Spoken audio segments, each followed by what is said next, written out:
Welcome to I Call Bullshit Property Podcast, where we separate real estate fact from fiction. I'm Reece Beddall, and in every episode we uncover the truth behind the property market's biggest claims and trends. Joining me is our resident expert, Lachlan Delahunty. He's seen it all and isn't afraid to call out the bullshit when he sees it. Welcome, Lachlan. Thanks, Reece. New haircut, new podcast. Here we go again. All right, let's jump into today's topic. And the statement reads, Labor versus Liberal, they can save the housing crisis. I think we'll just give you a little bit of context in terms of this statement. This is regarding the upcoming election and some policies that both Liberal and Labor have pitched. There is a fair bit of detail here today. So what I'll do is let's go through Liberal first, and I'll just read out what are some of the policies that they've pitched. So the first one for Liberal, first home buyers, it targets first home buyers, I should say, and it's only new builds only, so no established properties. So the scheme is purely for new builds. The big one here is deduct mortgage interest up to $650K from income tax, so similar to an investment property, but for your principal place.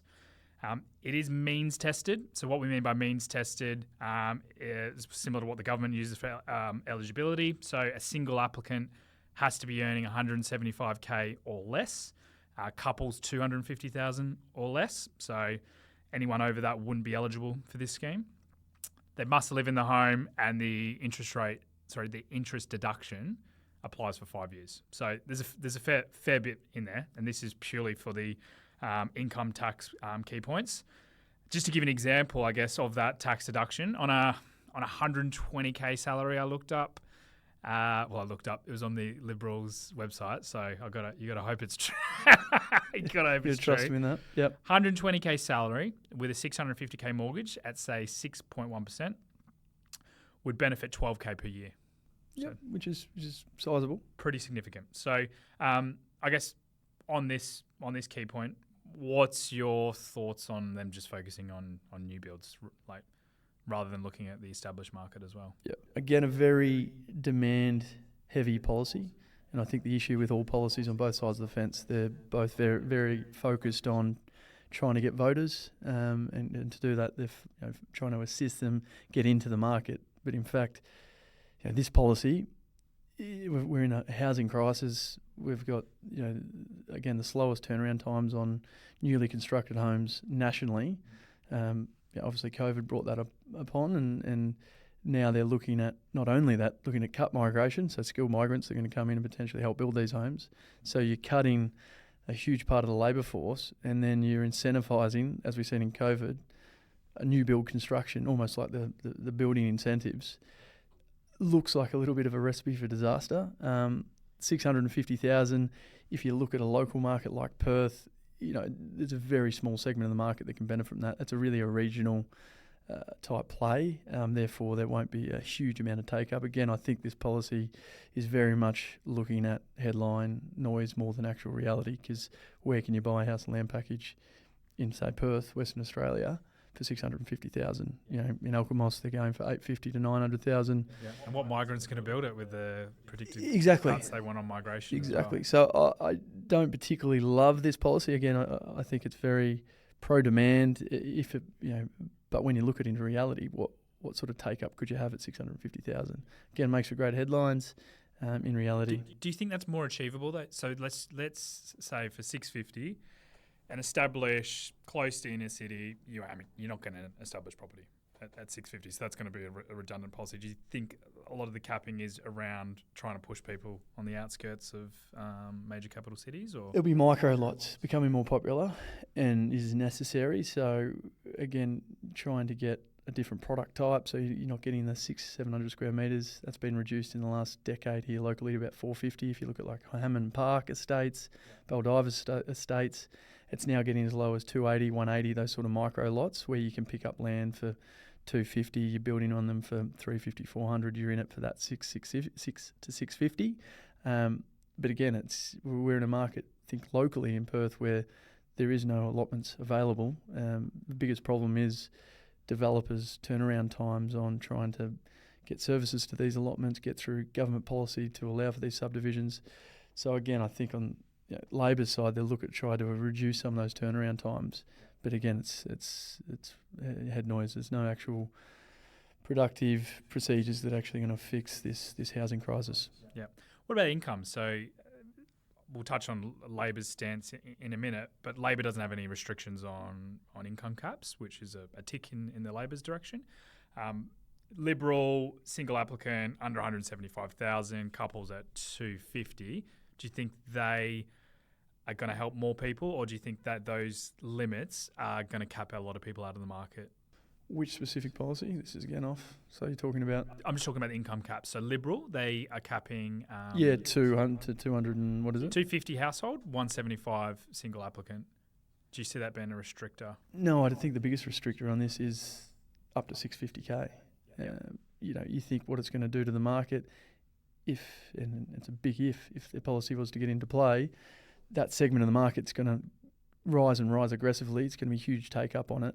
And then all of a sudden that 650 becomes unattainable, which pushes the next generation of buyers. And I'm talking generation as in 10 years. I'm talking about 12 months' time, as we saw when they try to build in these sort of building incentives through COVID. And I guess this part of the policy looks at supporting a cash flow perspective with the tax deductible repayments there. And I know we gave that example that Liberal website can save up to $12,000 per annum. One of the other key policies they've come out with, which has been a bit controversial with them talking over the last couple of months, was withdrawing up to $50,000 from their superannuation to purchase the first property.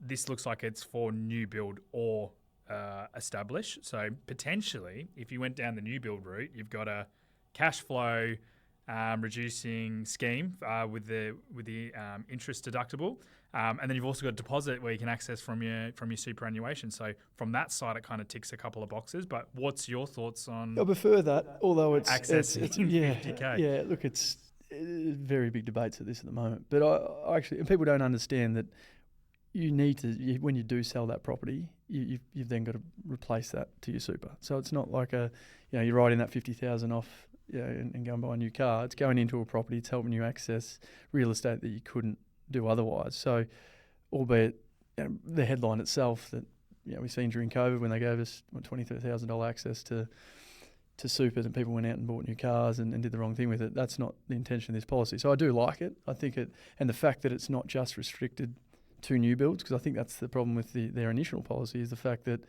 you're going to create more of a problem in an area of the market that's already struggling with labour shortages and the cost of materials. By opening up to established product, it's really going to help first home buyers get into the market and get into areas such as regional locations where the cost of building is astronomical. However, established product, because of the age of the product or potentially the condition of the product, is far more affordable. So I think that's a more mature approach, and albeit comes with a lot of criticism, people need to understand that $50,000 is savings. And if you look at the historical growth rates of the housing market, arguably a more secure investment than potentially the share market have we seen over the last 6 weeks. So I think it's mature in the fact that if they do sell, it's then replaced back to their super. Yeah, and they've launched a similar scheme in New Zealand and Canada as well.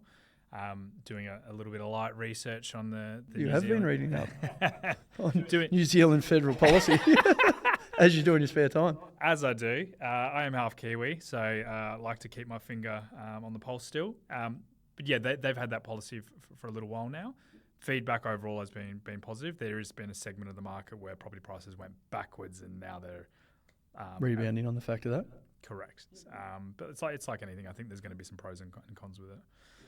Regardless, and we'll keep going through, it's going to have both sides. And typically, if you look at policies in the past, you'd argue that Liberals, being certainly more pro-property, that both sides of the fence in this equation have policies that I think inevitably will increase house prices. And they're trying to address it, that we're in a housing crisis, and their job is to help people get into the market. That is partially correct, but what it's going to result in is increased prices. That's fascinating. In terms of just some of the other policies that they've kind of come out with, just to do with housing, this isn't a political podcast. Can be. It can be. I mean, look, we did the Trump one. We stuck to property on the Trump one, so let's stick to the property on this one. But a couple of other key points that I found that I thought were fascinating. We've already referenced it at the start, so it's pretty common knowledge to a lot of people who are staying in touch with the news. They plan to reduce migration by 25% over the next 5 years. This is Liberal. That's the way they kind of see us freeing up 100,000 homes, is reducing migration, whereas Labor's going on some planning approvals, which we'll touch on in a second. One of the other ones that I thought was quite vague, and you're going to like this one because I love talking about this topic, and I'll do a bit of explanation on what this topic is because I don't think we've addressed it on a previous podcast. They say we will work with financial regulators to change lending rules to help young Australians access a mortgage. I'm assuming this means serviceability buffer. It's got to be the serviceability buffer. Which, for those playing at home, a serviceability buffer is a increase on the interest rate for affordability purposes that banks will put in their back end to help if in an increasing rate environment. As we all know, we've gone in a massive increased rate environment. It does change as well, this serviceability buffer. And what's it currently at the moment for those listening? 3% at the moment. And there's talks of that bringing that down to 2.5%. Correct. And they have moved it historically in the past as well. So for me, if we're coming out here with these aggressive comments from the Treasurer and all the banks are baking in their predictions saying we're going to be, at least 4 base cuts, probably even more in the next sort of 12 months, serviceability buffer is going to be key to helping out that serviceability. What I'm taking from that statement that the Liberal have said is they're going to look to reduce that serviceability buffer. It is... They haven't actually said it in plain text. Yeah, but if you read through it, that's exactly what they're talking about, right? So, and it's, I think that again is a mature policy. We're in an environment now where the likelihood of rates going down is far more likely than them going up. At 3%, it's certainly overkill. So it's 2.5%. It's arguably oversensitive. So would assist certainly people get into the market again, hitting the demand side. But if we were to see a falling interest rate environment, which we are about to enter, with another tweak to the serviceability buffer by 0.5, it would put huge demand into the market. I am all for it, and they do this on remortgages already, and certain lenders do have some flexibility on it. So yeah, I think to roll that out, especially to help first-time buyers, is going to be key from a affordability standpoint. Okay, let's touch on Labor's key policies as well.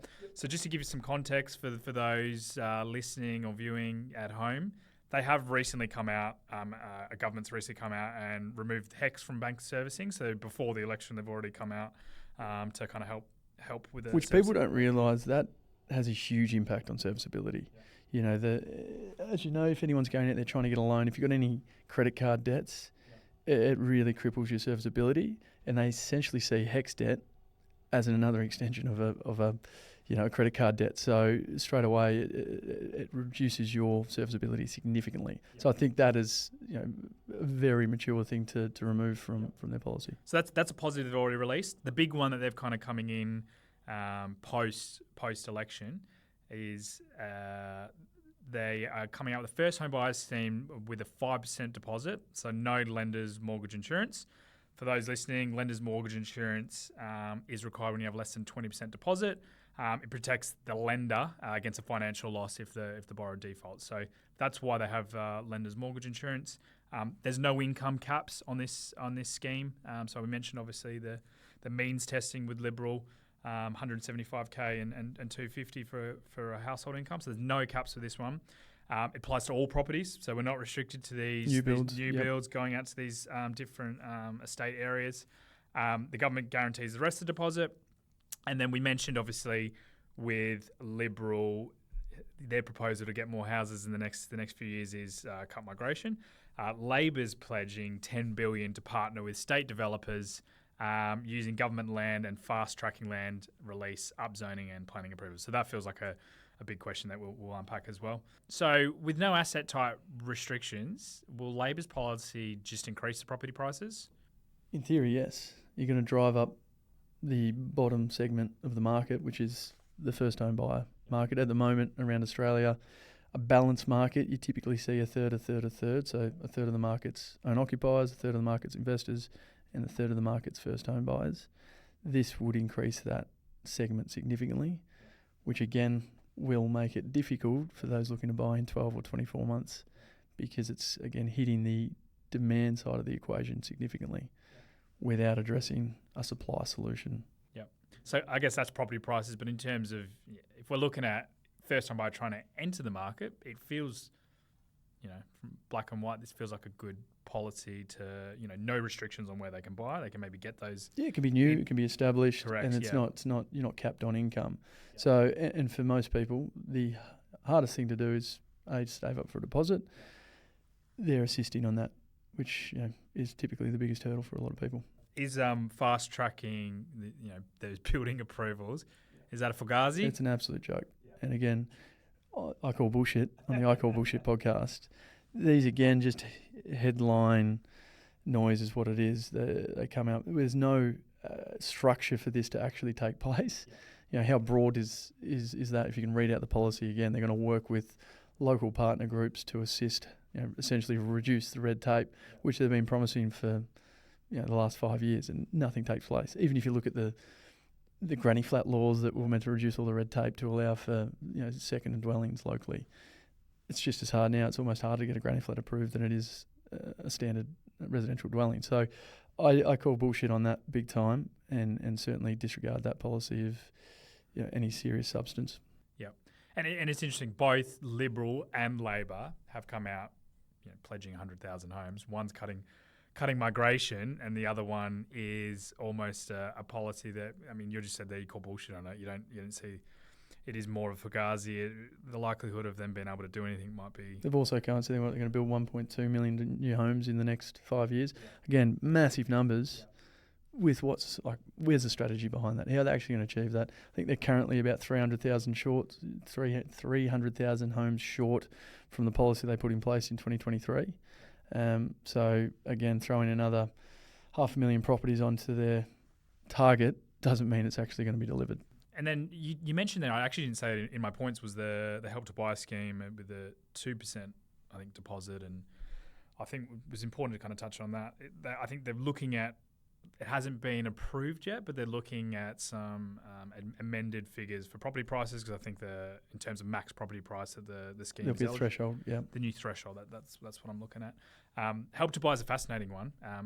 I was living in the UK for 9.5 years, and that was a super popular scheme off the back of COVID. It ended with mixed reviews in terms of was that a success? Yes, it got a lot of people in the market, but it did drive property prices significantly. So I guess from your perspective, and the government takes a share in essentially sharing the upside with the government. So the government doesn't miss out on its spoils on the way through, which again needs to draw an income. We revert back. What are these policies actually going to do to the property market? So we're trying to solve a housing crisis. So both sides here all talking about a housing crisis. It's probably the most topical thing, I believe, in their pitches over the last 3 weeks. We've seen both Labor and Liberal both target the housing crisis, but again, both focusing heavily on the demand side of the equation. And a lot of these policies, they're all going to wrap up with the same conclusion, and it's going to drive demand, it's going to drive up housing prices, and it's going to leave the next tier of buyers in 12 to 24 months unable to get into the market. And none of these policies are looking at a practical way to solve the supply side of the equation. And that's if you were the Prime Minister. Geez, that's a thought.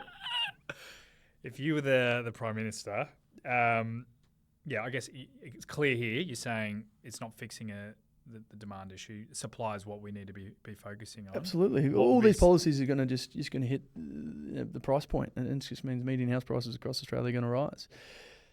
To help solve the housing crisis, where people don't have a home to live or rent, we need to bring on more supply. To do that, we do need migration. Yeah. We need people with the right skills. The biggest problem was, only till recently, they weren't letting the labour, in terms of just an average labourer from overseas, wasn't on the skilled registered list, and that's exactly what we're in massive shortage, particularly locally here in Perth.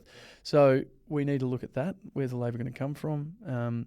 We need to look at the time for approval. They've broadly said they're going to look at trying to work with local council. They haven't officially said exactly. What does that actually look like? Like, how are you actually going to cut red tape?